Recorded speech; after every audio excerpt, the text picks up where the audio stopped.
우리가 찬송할 때에 슬픔을 이기게 하시고 우리가 기도할 때에 문제를 이기게 하시며 우리가 말씀을 들을 때에 마귀를 이기게 하여 주시는 우리 하나님의 은혜가 오늘 또 최선의 예배를 드리는 여러분 한 분 한 분 모두에게 충만하게 쏟아부어지게 되기를 예수님의 이름으로 간절히 축복합니다. 오늘 가정의 달이기도 하고 어린이 주일이기도 한데요, 우리 그런 마음으로 옆에 분에게 이렇게 축복해 주셨으면 좋겠습니다. 5월 달에는 더더더더더더더 축복하시고 더더더더더 행복하시기 바랍니다. 자, 한번 소나타 한번 해보시겠어요? 5월은 더더더더더 행복하십시오.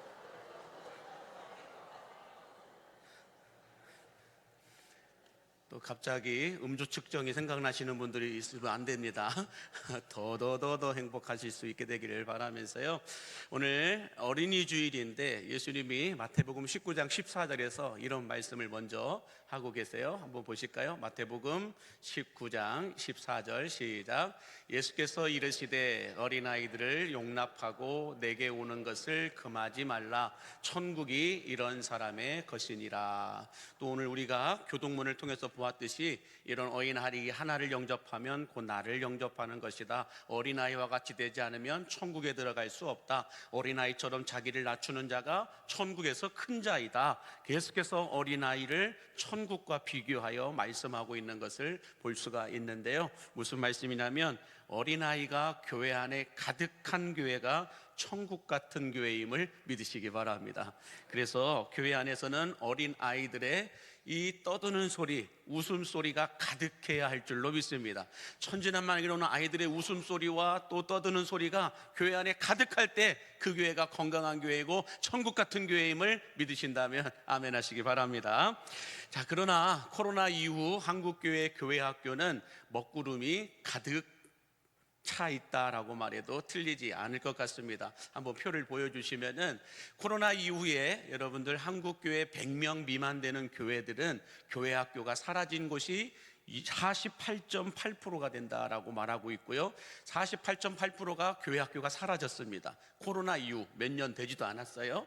그런데 이 조금 명백을 유지하고 있는 이 교회학교 아이들은 어른들과 같이 예배를 드리는 곳들이 10.21% 정도 된다라고 말하고 있어요. 그러니 코로나 이후에 교회학교가 사라지고 교회학교가 어른들과 같이 예배드리는 곳들을 다 포함해 보니까 60% 정도가 100명 미만 되는 교회들은 교회학교가 사라졌다라고 말씀하고 있는 겁니다. 더 놀라운 것은 뭐냐면 저 끝부분에 보이실지 모르겠는데요, 한국교회 전체를 놓고 볼 때 한국교회 작년 출석의 28% 정도만 교회학교 이다라고 말하고 있고, 또 여기 숫자대로 보면 500명에서 1000명 그 안에 되는 교회들은 교회학교가 24%밖에 되지 않는다라고 말하고 있습니다. 자, 그러면 여러분, 교회학교 수가 이렇게 줄어든 이유가 여러분들 너무 급격하게 줄어들고 있는데, 이렇게 줄어든 이유가 코로나 때문만일까요? 아니면 다른 이유가 있을까요? 왜 교회학교가 이렇게 급격하게 코로나 이후에 사라지고 추락하고 있는 것일까? 없어도 너무 많이 없다라는 거예요. 100명 내외밖에 되지 않는 교회들은 60%가 교회학교가 없다라는 거예요. 교회학교 예배가 사라졌다라는 거예요. 더 놀라운 것은 한국교회 전체가 28% 정도만, 작년 출석의 28%만 교회 학교이고 나머지는 없다라는 거예요. 또 500명에서 1000명 사이 되는 교회를 놓고 볼 때는 더 줄었다라는 거예요. 24%만 교회 학교 아이들이고 나머지는 없다라는 것입니다. 자, 그럼 왜 이런 현상이 일어나게 됐을까? 코로나 때문이만일까? 아니면 다른 이유가 있는 것일까? 이걸 좀 생각해 봤으면 좋겠는데, 오늘 본문 7절과 8절 말씀에 보면 이런 말씀이 있어요. 시작. 백성이 여호수아가 사는 날 동안과 여호수아 뒤에 생존한 장로들 곧 여호와께서 이스라엘을 위하여 행하신 모든 큰 일을 본 자들이 사는 날 동안에 여호와를 섬겼더라. 여호와의 종돈의 아들 여호수아가 110세에 죽음에라고 말씀합니다. 여호수아와 함께한 여호와께서 이스라엘을 위하여 출애굽에서 광야를 지나 가나안 땅까지 하나님께서 이스라엘 백성들을 이끄셨던 그 기적들과 능력들을 체험하였던 어른 세대가 함께 있었을 때는 여호수아 세대의 교회 학교 아이들이 교회로 나왔고 하나님을 섬겼다라고 말씀하고 있습니다. 자, 그런데 오늘 보면 10절과 11절에 보니까 이런 말씀이 기록되어 있죠. 시작.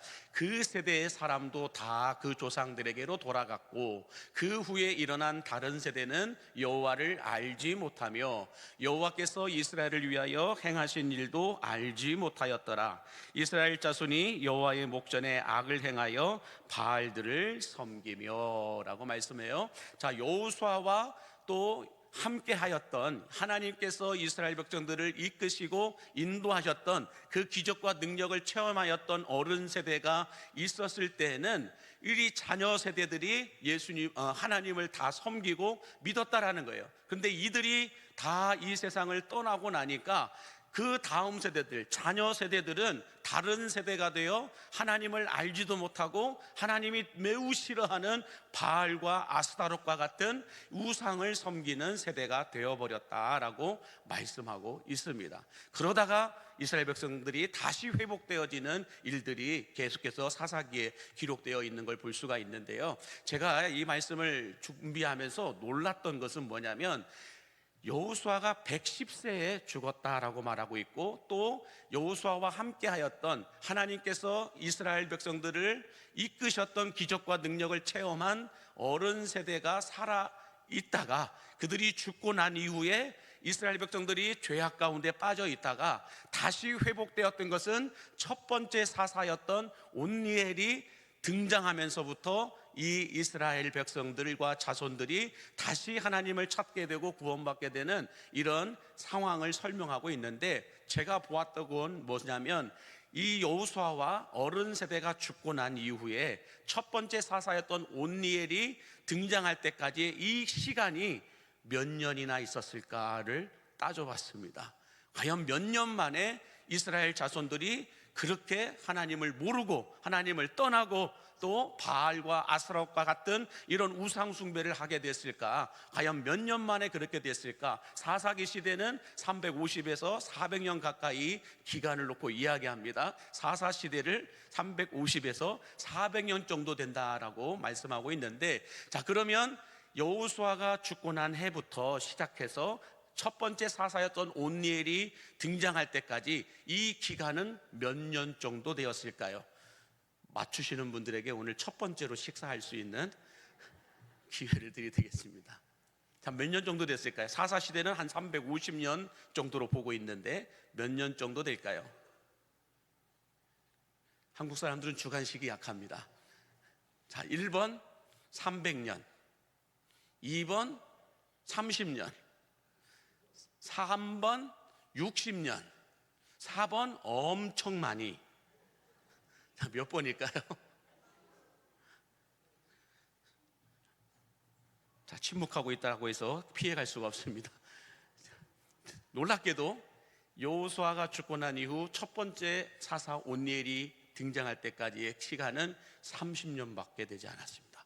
30년 만에 다음 세대들, 우리 자녀들, 손자, 손녀들이 하나님을 떠나버리고 하나님을 잃어버리고 바알과 아스타롯을 섬기는 죄악에 빠지게 되었다라고 말씀하고 있습니다.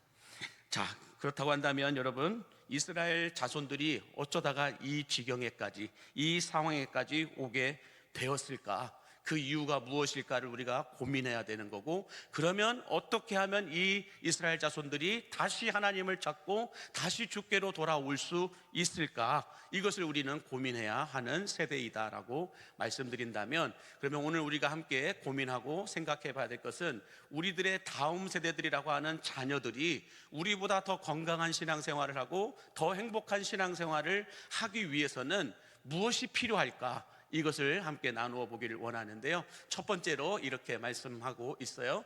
이론 신앙이 아니라 실제 신앙이 우리 자녀들에게 필요하다라고 말씀하고 있는데, 오늘 본문 10절 말씀을 다시 한번 더 보겠습니다. 그 세대의 사람도 다 그 조상들에게로 돌아갔고 그 후에 일어난 다른 세대는 여호와를 알지 못하며 여호와께서 이스라엘을 위하여 행하신 일도 알지 못하였더라라고 말씀하고 있어요. 여기 보니까 여호와를 알지 못했다라고 말씀하고 있는데, 여기에서 여호와를 알지 못했다라는 것은 하나님에 대해서 한 번도 들어보지 못했다라는 뜻이 아닙니다. 하나님에 대하여서는 지식과 정보로는 알고 있었지만, 지식과 정보로 알고 있는, 학습되어져 있는 교회 학교에서 들려주셨던 그 하나님에 대하여서 내가 신앙생활하면서 한 번도 경험해 본 적이 없다라는 거예요. 그 하나님을 한 번도 만나본 적이 없다라는 거예요. 여호와를 알지 못했다라고 하는 이 말씀은 하나님에 대해서 한 번도 들어보지 못했다라는 뜻이 아니고요, 하나님에 대하여 한 번도 경험하고 만나본 적이 없다라고 하는 것을 말씀하고 있는 겁니다. 왜요? 30년밖에 되지 않았기 때문에. 30년밖에 되지 않았기 때문에 이미 이 이스라엘 자손들은 그 부모 세대를 통하여서 하나님에 대하여서 들을 만큼 들었다라는 거예요. 배울 만큼 배웠다라는 거예요. 그러나 그들이 그 하나님을 경험하고 체험하여 만나본 적이 없으니까 다 떠나버렸다라고 이야기하고 있는 겁니다. 우리들도 예외는 될 수 없습니다. 우리 자녀들과 손주 손녀들, 여러분들 내가 죽고 난 이후 30년 안에 여러분 이런 일이 일어나지 않을 거라고 누가 장담할 수 있겠습니까? 지식적으로만 교회 나가야 된다, 지식적으로만 하나님은 이런 분이다 라고 말한들, 그들이 삶 속에서, 신앙생활 속에서 하나님을 경험하지 못하고 체험하지 못하고 만나보지 못하면 그들도 예외 없이 다 하나님을 떠나게 되어 있다라는 거예요. 지금은 부모님 때문에, 할아버지 할머니 때문에 어쩔 수 없이 교회 나올 수 있어요. 어쩔 수 없이 교회 학교 갈 때 있어요. 그러나 그 부모 세대가, 할아버지 할머니 세대가 다 이 땅을 떠나고 나면 그들은 하나님이 아닌 다른 신을, 다른 곳을 갈 수도 있다라는 것입니다. 자, 그러면 왜 이런 현상이 일어나게 되었을까? 오늘날에도 왜 이런 현상이 일어났을까? 이것을 또 이 조사하는, 통계 조사를 내는 분들이 이렇게 말을 합니다. 우리 자녀 세대들을 MZ세대라고 하는데, 이 MZ세대들이 교회를 떠나는 이유를 이렇게 얘기해요. 하나님이 정말 살아계신지 모르겠다라는 거예요. 하나님이 정말 살아계신지 모르겠다. 그러면서 충격적인 말을 그 다음에 이야기하고 있어요. 다른 것도 아니고 교회에서 내가 하나님을 경험할 수 없고 교회가 하나님을 체험할 수 없는 곳이라고 한다면 나는 하나님을 경험할 수 있고 만날 수 있는 곳을 찾아가겠다라고 얘기하는 거예요. 하나님을 떠나겠다는 소리가 아니에요. 오늘날 현대 우리 자녀 세대들, 특히 우리 교회 학교 아이들이 하는 이야기가, 교회를 떠나는 청년들, 교회를 떠나는 우리 자녀들이 하는 이야기가 교회에서 내가 하나님을 경험하지 못했다라는 거예요. 교회에서 내가 하나님을 만나본 적이 없다라는 거예요. 나는 그래서 하나님을 만날 수 있고 경험할 수 있는 그런 교회가 있다고 한다면, 그런 곳이 있다고 한다면 나는 그곳을 가겠다라고 이야기하고 있는 거예요. 그래서 떠나는 거예요. 다른 교회를 가면 그나마 다행이에요. 그러나 다른 교회를 가지 않고 다른 종교를 선택하고 다른 곳으로 빠지기 때문에 그게 문제가 된다는 거예요. 무당을 찾아가고 점쟁이들을 찾아가고 주술사들에게 묶여 살아가는 자녀들이 얼마나 많이 있는지 모른다는 것입니다. 더 정확하게 우리 다음 세대들의 이 호소를 진단해 보면 이런 거예요. 자녀 세대들은 교회가 싫어서도 아니고 하나님을 몰라서도 아니라 교회 안에서 이론적인 하나님에 대해서는 너무 많은 말씀들을 하시는데 실제적인 하나님을 만나고 경험하려고 체험할 수 있도록 만들어주지는 못했다라는 거예요. 실제적인 하나님을 경험할 수 있도록, 실제적인 하나님의 사랑을 내가 다니고 있는 교회에서 경험하지 못하고 만나보지 못했기 때문에 우리는 내 영혼이 살기 위해 다른 곳으로 갈 수밖에 없다라고 하며 청년들은 떠나고 있다라고 말하고 있는 겁니다. 그러므로 여러분, 광림교회의 다음 세대들이 지식과 정보로 아는 이론적인 하나님이 아니라 그들의 삶에서, 그들의 인생 속에서 실제적인 하나님을 경험하고 체험하고 만날 수 있도록 해줘야 우리 부모 세대가 이 땅을 다 떠나고 나도 여러분 우리 자녀 세대가 교회 안에 앉아 있을 수 있습니다. 우리 자녀 세대가 하나님을 잃어버리지 않고 떠나지 않을 수 있음을 여러분 믿으시기 바랍니다. 그러므로 이런 신앙이 아니라 실제 신앙을 우리 자녀들과 후손들에게 가르쳐주고 보여주고 섬겨줄 수 있는 여러분들이 되시기를 주의 이름으로 간절히 축복합니다. 자, 두 번째로 우리 자녀들이 다른 세대가 아니라 예수님의 세대가 되어서 우리보다 더 행복한 신앙생활을 할 수 있게 되기 위해서 필요한 것은 무엇일까? 두 번째는 신앙의 어른이 필요하다라는 것입니다. 신앙의 어른, 신앙의 교사가 필요하다라고 말씀하고 있는데요, 오늘 본문 7절과 8절 말씀을 함께 같이 보겠습니다. 백성이 여호수아가 사는 날 동안과 여호수아 뒤에 생존한 장로들 곧 여호와께서 이스라엘을 위하여 행하신 모든 큰 일을 본 자들이 사는 날 동안에 여호와를 섬겼더라 그래요. 우리 여호수아와 하나님께서 행하신 기적과 능력을 체험하였던 이 신앙의 어른들이 살아있을 동안에는 우리 자녀들이, 다음 세대들이 여호와를 섬겼다라는 거예요. 신앙의 어른들이 있었을 때는, 신앙의 교사들이 있었을 때는 우리 자녀들이 하나님을 섬기고 교회도 잘 나오고 신앙생활도 열심히 했었다라는 거예요. 그러나 이 신앙의 어른들이 돌아가시고 나자 30년도 채 되지 않아서 이스라엘 자손들은 바알과 아스다롯을 섬기고 하나님도 모르는 다른 세대가 되어버렸다라고 말씀하고 있는 겁니다. 자, 우리 오늘날 한국교회도 어찌 보면 우리 광림교회도 마찬가지다라고 말씀드리고 싶은 것은, 교회 안에서 하나님께서 행하신 일들을 말해줄 수 있고 보여줄 수 있고 간증해줄 수 있는 이 신앙의 어른들이 살아있을 때는 그래도 부모가 있는 곳으로 찾아옵니다.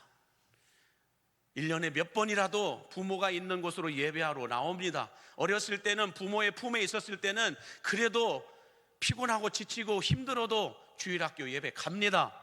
그러나 대학생이 되고 자기들이 독립하고 난 이후에는 어떻게 될까요? 자기 안에 하나님을 만나본 경험이 없으면 교회 안 가요. 예수 안 믿습니다. 자기 주변에 하나님을 경험하고 만났던 신앙의 어른들과 신앙의 교사들이 없으면 우리 자녀들은 다 떠나게 되어 있어요. 그게 오늘날 한국교회 추락의 원인 중에 하나가 그거라는 거예요. 우리 아이들 주변에, 다음 세대들 주변에 하나님을 경험하여 알고 있는, 하나님을 만나본 경험이 있는 신앙의 어른들이, 신앙의 교사들이 없다라는 거예요.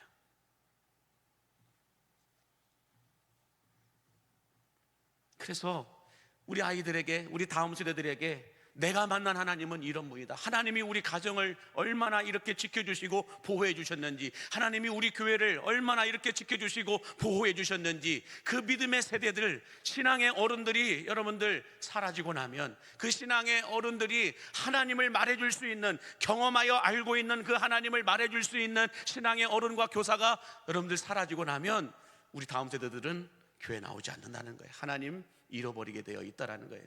지식적으로, 이론적으로 알고 있는 하나님은 여러분들 오래가지 않는다라는 것입니다. 그래서 우리 MZ세대들이라고 하는 청년들이 또 이런 말을 남겨놨어요. 우리 어른들에게 호소하는 겁니다. 같이 함께 보시면, 우리에게는 똑똑한 리더가 필요한 것이 아닙니다. 나와 잘 놀아주는 리더가 필요한 것이 아닙니다. 하나님의 은혜와 사랑을 경험하고 하나님의 능력을 체험하게 해줄 수 있는 신앙의 어른, 신앙의 교사가 필요한 겁니다. 우리 다음 세대들이라고 하는 청년들이, 우리 청소년들이 어른들에게 호소하고 있는 거예요. 그러므로 여러분들, 우리가 모든 신앙의 교육은 어디에 집중돼야 될까요? 하나님을 만나게 하는 일에, 예수님을 만나게 하는 일에 집중되어야 할 줄로 믿습니다. 그들에게 여러 가지 프로그램도 중요하고, 여러 가지 코이노니아도 중요하고, 여러 가지 사역들도 중요합니다. 그렇지만 그 모든 사역의 핵심은 예수님을 만나게 하는 일에 집중돼야 된다는 거예요. 예배를 통하여 예수님을 만나야 되고, 기도를 통하여서, 어떤 프로그램을 통하여서, 여름 수련회를 통하여서, 교회 학교의 모든 사역들을 통하여서 뭐에 집중해야 돼요? 어떻게든 그들이 예수님을 만날 수 있도록, 하나님을 경험할 수 있도록 모든 프로그램과 모든 사역과 교육이 집중되어야 한다라는 거예요. 그래야 내가 없어도 우리 자녀들이 하나님 떠나지 않습니다. 우리 자녀들도 2명이 서울에 가서 거기에서 생활합니다. 부모의 품을 떠났어요. 우리가 그들을 지켜줄 수 있을까요? 제가 그 아이들을 지켜줄 수 있을까요? 못 지켜줘요. 24시간 함께 따라다닌다 한들 내가 지킬 수 있을까요? 보호해 줄 수 있을까요? 힘들어요. 하나님이 그들을 지켜주시고 보호해 주셔야 돼요. 어렸을 때 만났던 그 하나님이 그들 안에 있으면 여러분들 잠깐 갓길로 갔다가도, 탕자처럼 집 나갔다가도 다시 돌아오게 됨을 여러분 믿으시기 바랍니다. 그러나 한 번도 하나님을 만난 경험이 없는 아이들은 나가면 다시 못 돌아온다는 거예요. 그래서 여러분, 우리는 어떻게 해서든지 우리 아이들이 한 번만이라도 정말 인격적으로라도 예수님을 만날 수 있는 시간을, 만날 수 있는 기회를 만들어 줘야 된다는 거예요. 그냥 입술로만, 말로만 너 그렇게 살면 안 된다라고 이야기한들 아이들은 변하지 않습니다. 직접 만날 수 있게 해줘야 돼요. 그러면 시간의 정도의 차이가 좀 있을 뿐 분명히 다시 돌아와서 만나게 됨을 여러분 믿으시기 바랍니다. 이렇게 내가 하나님을 경험한, 내가 하나님을 만났던 그 경험이 있는 신앙의 어른들과 신앙의 교사들이 있으면 우리 아이들은 예수 떠나지 않는다라는 거예요. 그런 아이들이 계속해서, 제가 우리 교회 학교 교사 선생님들을 쭉 보니까는요, 얼마나 감사한 건 뭐냐면 그들이 어렸을 때부터 광림교회를 다녔고, 그들이 신앙생활을 해보면서 하나님을 경험하고 예수님을 만났던 그런 경험이 있는 분들이 교사를 하고 있어요. 그런 분들이 없다면, 하나님을 만난, 예수님을 만난 경험이 없는 분들이 교사를 한다면 조금만 피곤해도 금방 내려놓습니다. 조금만 내 삶에 어려움이 찾아오면 교사 내려놓습니다. 나도 만나본 적이 없는 거예요. 나도 하나님을 경험해 본 적이 없는 거예요. 나도 하나님의 은혜를, 하나님의 축복을, 하나님의 능력을 경험해 본 적이 없기 때문에 아이들 앞에서도 나도 어려우면 그냥 돌아서 버리는 거예요. 그러나 그런 경험이 있는 분들이 끝까지 아이들을 포기하지 않고 기도하고 있고 그 아이들을 품고 여러분들 섬기고 있음을 믿으시기 바랍니다. 그러므로 우리 강림교회의 모든 다음 세대들을 두고 있는 부모님들은 이번 여름 수련회 때 다 보내주셔야 됩니다. 교회 학교 예배가 있을 때마다 다 보내주셔야 됩니다. 그런 하나님을 경험한 교사들이, 신앙의 교사들이 그들을 지도하고 있고 품고 기도하고 있음을 믿으시기 바랍니다.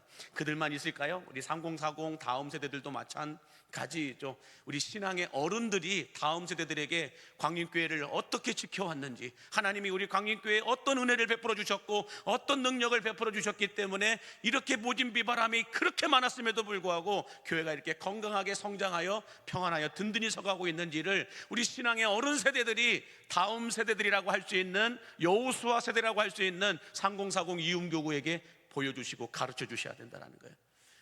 그렇지 않으면 3040 이음 세대는 다 떠납니다. 바톤을 이어줄 다음 세대가 없는 거예요. 그러므로 저는 신앙의 어른들, 신앙의 교사들이 가득한 광림교회가 될 수 있기를 예수님의 이름으로 축복합니다. 자, 마지막으로 우리 다음 세대가 우리보다 더 건강하고 행복한 신앙생활을 하기 위해서는 뭐가 필요할까? 이렇게 적어봤습니다. 영원한 사사 예수님이 필요하다라는 건데요, 오늘 본문 14절과 15절 말씀 같이 보겠습니다. 여호와께서 이스라엘에게 진노하사 노략하는 자의 손에 넘겨주사 그들이 노략을 당하게 하시며 또 주위에 있는 모든 대적의 손에 팔아 넘기심에 그들이 다시는 대적을 당하지 못하였으며 그들이 어디로 가든지 여호와의 손이 그들에게 재앙을 내리시니 곧 여호와께서 말씀하신 것과 같고 여호와께서 그들에게 맹세하신 것과 같아서 그들의 괴로움이 심하였더라. 자, 이스라엘 자손들이 하나님보다 바알과 아스타롯을 섬기고 하나님을 떠나게 되니까 자연스럽게 여호와의 목전에 악을 행하면서 하나님의 마음을 힘들게 하고 아프게 합니다.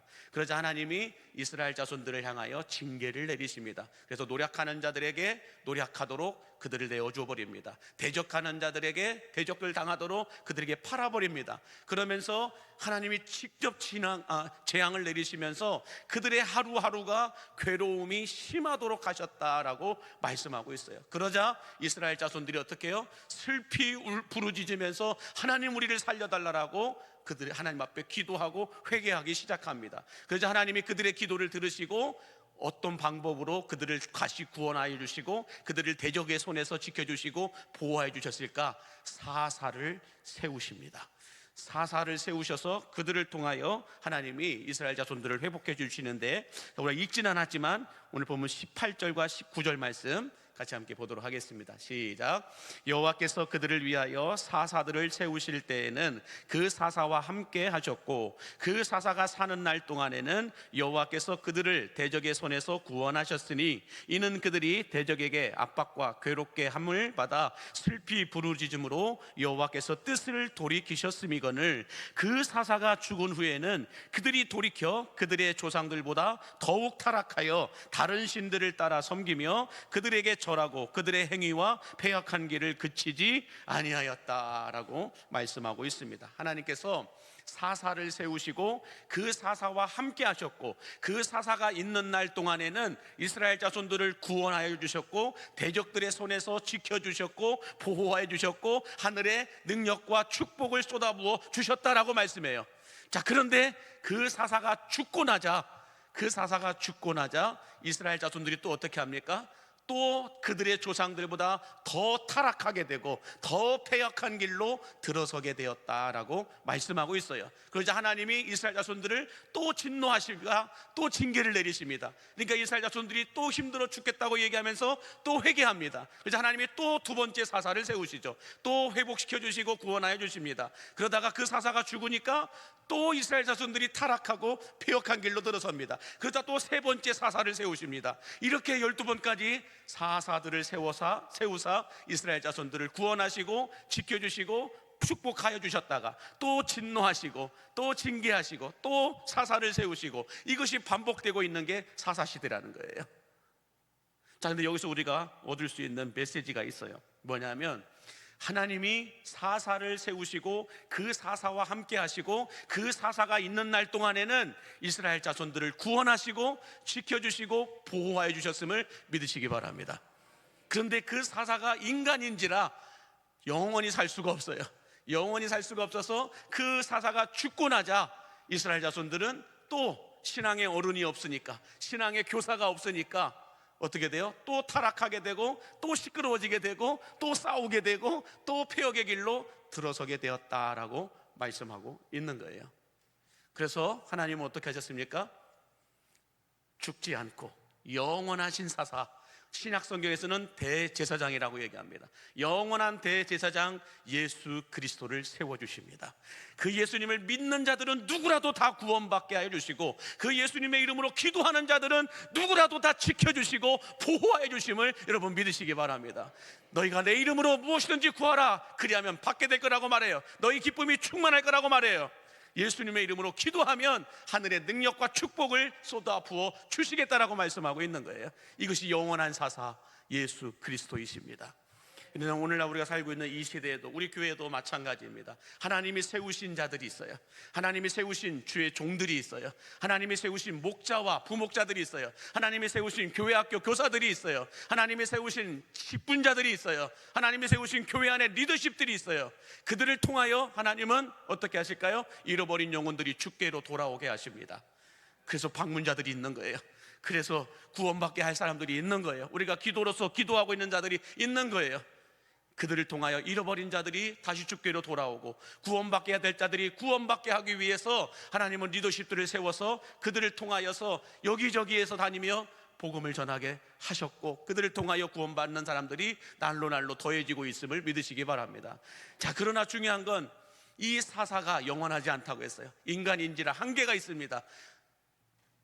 곧 돌아가실 때가 온다라는 거죠. 마찬가지로 우리들도 주의 종이지만, 하나님이 세우신 주의 종들이지만, 하나님이 세우신 리더십들이지만 실수가 있어요. 실패가 있고 넘어진다고요. 인간인지라 한계가 있어요. 다 할 수 없습니다. 그래서 우리가 해야 될 건 뭘까요? 영원한 사사 예수 그리스도를 전해야 되고 그 예수 그리스도를 만나게 해야 함을 믿으시기 바랍니다. 그 예수님을 만난 자들은 그 예수님을 통하여서 구원도 받게 되고 보호함을 받게 되고 하늘의 축복도 받아 누리게 됨을 여러분 믿으시기 바랍니다. 그러므로 우리가 해야 될 건 뭘까요? 다음 세대들에게, 우리 자녀 세대들에게 해야 될 일은 다른 게 아니에요.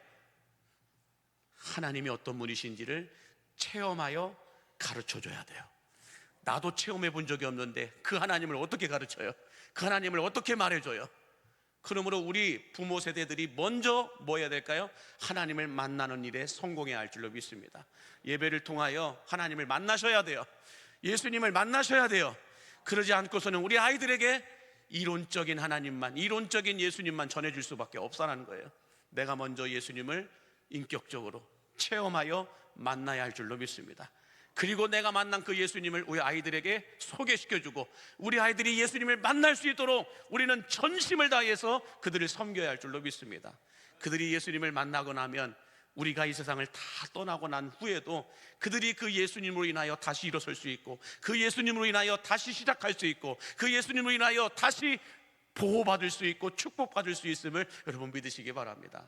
그러므로 우리 다음 세대들 말로만 다음 세대 하지 마시고요, 진짜 우리가 해야 될 것은 이론적인 신앙이 아니라 실제적인 신앙을 그들에게 보여줘야 할 줄로 믿습니다. 말로만 이렇게 해야 된다 저렇게 해야 된다라고 하지 마시고 진짜 내가 보여주셔야 된다라는 거예요.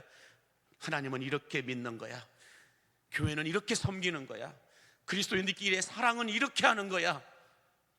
실제적으로 보여주시는 실제 신앙이 필요하다는 거예요. 그리고 내가 경험한, 내가 만난 그 하나님을 보여줄 수 있고 가르쳐 주시는 신앙의 어른들, 신앙의 교사들이 있어야 다음 세대들이 그걸 보고 따라올 수 있게 될 뿐만 아니라 우리는 영원하지 않습니다. 멀지 않았다는 거죠.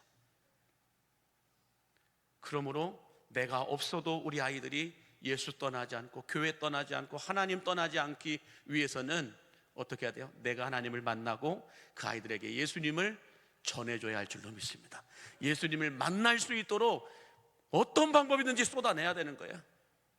그래서 저희 교회가 매달 첫 번째 주 토요일이면 온세대 새벽 기도회 때 여러분들 모든 아이들에게, 그날 새벽에 나오는 모든 아이들에게 용돈 주는 거 아니에요. 장학금이라는 명분이지만 그렇게라도 애들이 한 번이라도 주님 앞에 나와서 예배할 때 그 자리에서 예수님을 만난다고 한다면 그것으로 여러분들 그 이상의 장학금 그거 얼마 준 거 그 이상의 여러분들 선물을, 효과를 얻을 수 있음을 믿으시기 바랍니다.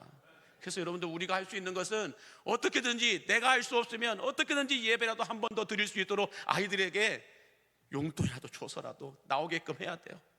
나와서 어느 날 이 예배 가운데 하나님 이 예배를 통하여 나의 아이가, 나의 자녀가 예수님을 만나게 하여 주옵소서, 그 기도를 하셔야 된다는 거예요. 교회 학교 보낼 때도 빨리 갔다 와 이렇게 하지 마시고 우리 아이가 오늘 교회 학교 가서 예배를 통하여 하나님을 만나고 예수님을 만나는 은혜를 부어 주옵소서라고 기도하셔야 된다는 거예요. 그렇게 우리가 여러분들 아이들에게 예수님을 만날 수 있는 온 힘을 다 쏟아 부어 주셔야 된다는 거예요. 그게 부모 세대가 해야 될 최고의 선물이고 필요임을 믿으시기 바랍니다. 그래서 우리 광림교회에 40년, 새로운 40년을 이제 시작하여 나가는데 40년 동안 우리 아이들이 교회 떠나지 않고 예수 떠나지 않기 위해서는 어떻게 될까? 예수님을 만나게 할 줄을 믿으시기 바랍니다. 영원한 사사이시고 영원한 대제사장이신 예수님을 만나게만 하면 40년 후에도 여러분 우리 자녀들과 손자 손녀들이 이 자리에 앉아 있음을 믿으시기 바랍니다. 이런 축복이 여러분들에게 있을 수 있도록, 우리 다음 세대들에게 있을 수 있도록 이론이 아니라 실제 신앙을, 신앙의 어른과 신앙의 교사가 되고 우리 아이들에게 예수님, 영원한 사사이신 예수님을 만나게 하는 여러분들이 되실 수 있게 되기를 예수님의 이름으로 간절히 축복합니다. 기도하겠습니다. 교회를 교회되게 하시는 하나님, 지난 40년 동안 광림교회를 불꽃 같은 눈으로 지켜 보호하여 주시사 평안하여 든든히 서오게 하여 주셨던 것처럼 이제 새로운 40년의 역사는 우리 다음 세대들이 더 건강하고 더 성장하고 더 행복한 광림교회가 되게 하여 주옵소서. 무엇보다 이론적인 신앙생활이 아니라 실제적인 신앙생활을 할 수 있게 하여 주시고 하나님께서 행하신 일들을 내가 먼저 경험하고 체험하고 만남으로 인하여서 우리 아이들과 다음 세대들에게 내가 만난 하나님은 이런 분이시다, 이런 분이시다라고 말할 수 있고 보여줄 수 있고 체험하게 알려줄 수 있는 신앙의 어른들과 신앙의 교사들이 되게 하여 주옵소서. 특별히 사사들을 통하여 이스라엘 자손들을 대적의 손에서 구원하시고 보호하여 주셨던 것처럼 사사들과 같이 하나님께서 세우신 주의 남종과 여종들을 통하여 교회 안에 있는 모든 리더십들을 통하여 우리 다음 세대들이 살아나게 하여 주시옵시고, 무엇보다 영원한 사사이시고 대제사장이신 예수님을 그들이 만나게 하여 주어 주셔서 날마다 그들이 교회 떠나지 않고 예수 떠나지 않고 복음 안에 살아갈 수 있도록 주여 권능의 두 손 들어 축복하여 주옵소서. 예수님의 이름으로 축복하며 기도하옵나이다. 아멘.